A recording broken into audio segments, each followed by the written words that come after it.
Сэхэнд орсон эдийн засгийг одоо эмнэлгээс гаргахын төлөө ажиллах ёстой. Ард түмний итгэл найдварыг хоромж умартуулгүй, хүндрэл бэрхшээлийг хүний хэмшиг өөрөөсөө хүн дээр үлэхгүйгээр бүхнээ дайшлан ажиглах хэрэгтэйг улсын хурлын дарга хаврын чуулганы нээлтийн үеэр онцоллоо. Хүндрэл бэрхшээл Монголынх биднийх хаа нэгэн газраас хэн нэгэн хил давуулаад түлхчихээгүй юм аа. Тиймээс шавар цуусан байдлаас улсаан гаргах үүрэг төр засгийн эрхийг түмэн олноо төлөөлөн барьж суугаа та биднийх юм аа. Энэ хариуцлагыг бид л үүрнэ. Ачаага хэн нэгэнтэй хувааж үүрэх тухай ойлголт байхгүй. Энэ удаагийн улсын их хурл Монголын түүхэнд сайнаар үлдэх олон зүйлийг хийгээсэй хэмээн хүсэж байна. Монгол улсын эдийн засагт дарамт дараа болж байсан чалка болон бондын үрийн асуудал шийдсэн.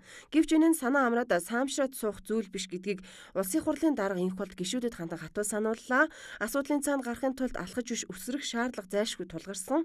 Тиймээс олон улсын валютын сангийн зөвлөмжийн дагуу хаврын чуулганаар төсөвт тодтгол хийхнэ. Төсвийн тодтголтой хамтаа зарим төрлийн татварыг үе шаттайгаар нэмэх, тэтгэврийн насыг уртасгах зэрэг асуудлыг бэлтгэх болно. Ингэхдээ олонх цөөнх гэж оноо очков авах гэлтгүй иргэдийн амжиргаанд сөрөг нөлөө багтаагаар шийдэх чиглэлийг баримтлах нь зүйтэй юм аа. Төрийн албаны халаас илгээх хэмжээнээс хэтэрч төрийн албаны дэг журам алдагдаж байгааг хатуу тууштай анхаарах хэрэгтэй.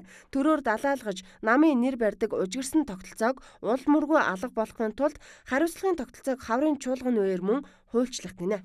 Сонгуул болгоны дараа хийгддэг төрийн албаны халаас илгээ томилгоо бараг байх ёстой хэм хэмжээ журам дүрм болж хэвшгэд хүрлээ.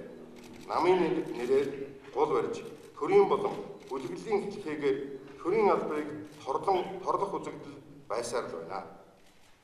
Үүнийг даган төрийн ажлын тогтсон дэг жаяг алдагдаж байна. Энд байдлыг халахгүй л мөнгөтэй баялагтай байлаа гэж бид хөгжих, урагшлах боломжоо алдсаар л байх нэ. Офшор дансны эсрэг байр суурьтай байгаагаа өмнө нь ч гэсэн илэрхийлж байсан улсын хурлын дарга хаврын чуулганы нээлтийн үеэр дахин онцолж байлаа.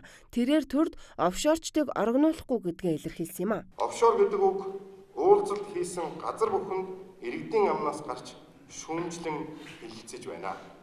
Тиймээс нийтийн албанд нийтийн болон хувийн ашиг сонирхлыг зохицуулах, ашиг сонирхлын зөрчлөөс урьдчилан сэргийлэх тухай хууль өөрчлөлт оруулах асуудлыг хойшлуулшгүй шийдвэрлэх ёстой.